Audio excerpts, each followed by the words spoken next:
Captain Mike, as you might be calling him now, and I go back about 30 years when he first opened the Akron office of Cohen and Company, and I needed an accountant. And back then he was tall and dark. Now he's just tall, a little bit white. I think being my accountant made him have gray hair. But we go back that far, and he caught me when I interviewed him with the first question. I said to him, "What could you do for me?" He says, "What do you want me to do for you?"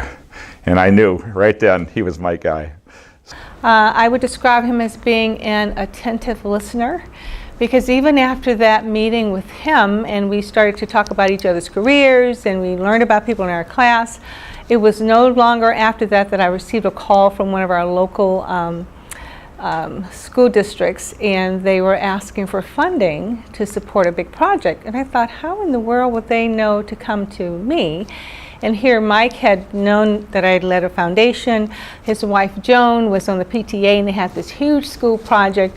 They were calling me in. Mike was hosting the meeting so that they can receive some money from the foundation. So, you know, he's always listening and always working behind the scenes. A thing I admire most about Mike is he's tall. I've always tried to be tall, but I couldn't ever get to be as tall as Mike. And as a result of that, he had a great basketball career. He played at Case Western Reserve University. He was a standout player there. Of course, when the average height is 5'4" and you're 6'13", it's easy to be a standout player. But he does hold the record. He has a record for the most rebounds in a game in the history of Case. Still stands. One. He had one rebound in a game, and been incredible record for him. I do have a really good story. So when I saw him one day, we did basketball leagues on Saturday mornings during tax season, just to get out and just to run around a little bit. And Mike and I was always go right after it, and we really very, very competitive. And I remember one day I just saw him looking off to the side and just kind of dribbling the basketball, and I couldn't figure out what is he doing. And literally, a guy goes up and he dunks the basketball, and it comes back to him and he chucks it to me and says, "What's up, big boy?" And it literally, he dunked the ball on his 50th birthday. And so I always thought, boy, that's something pretty cool. I'm going to do that. And I'm going to tell you right now, I'm not doing that. You know, he is really competitive if it's on the basketball court, on the bike path, you know, in the marketplace, building his business, even in the community. It's a drive not to necessarily try to beat the other guy. It's a drive to be the best that he can be.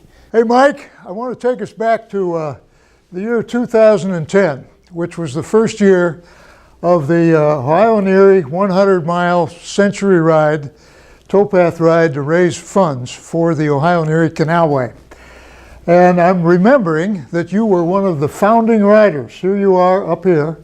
We were the towpath 12 together. Actually, we ended up with 17, as I remember it. And I believe that year we raised a total of $22,000. And that was in large part due to some of the leadership you provided. And at the same time, we were all commissioned to be what were called bike slingers, which meant we were to go out and find others to ride. We came up with those additional 5 that year. But every year since, I've had the privilege of riding with you until last year, when Judy passed away just a couple of weeks before the ride itself.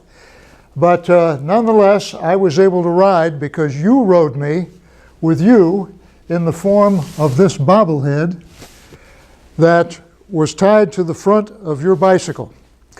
So I was able to do the ride symbolically with you, and I continue to be most appreciative for that.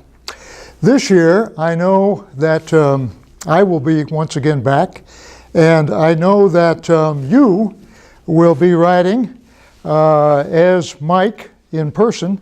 But in addition to that, this year, and in tribute to your being Captain Mike this year, I'm going to ride you on the front of my bicycle as Captain Mike. So you're going to ride 2 times, but you don't need to raise twice as much money. Just need to be on the ride as Mike and Captain Mike. I do believe that Mike's heart is so in the right place, and his supreme intelligence and his proactive nature kind of combines those things.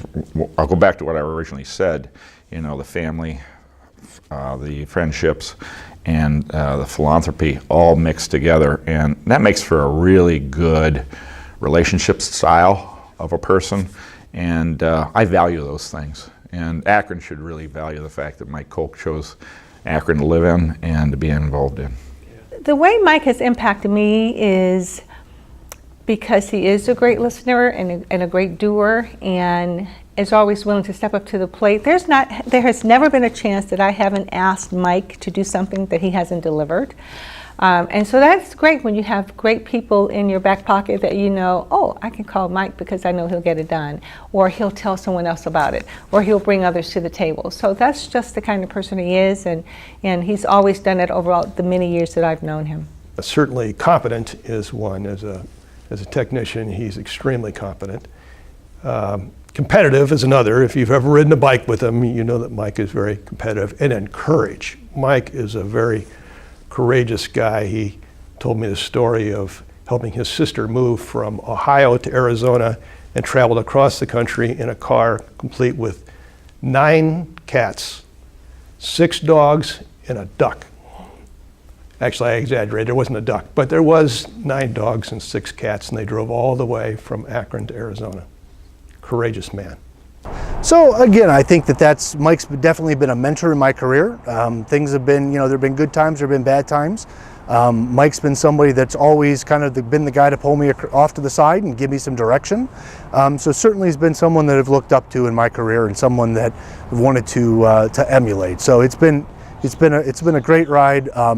We've grown significantly as a firm because of Mike, because of his leadership style, and because, you know, I've been successful because of that, because of what Mike's made happen for me.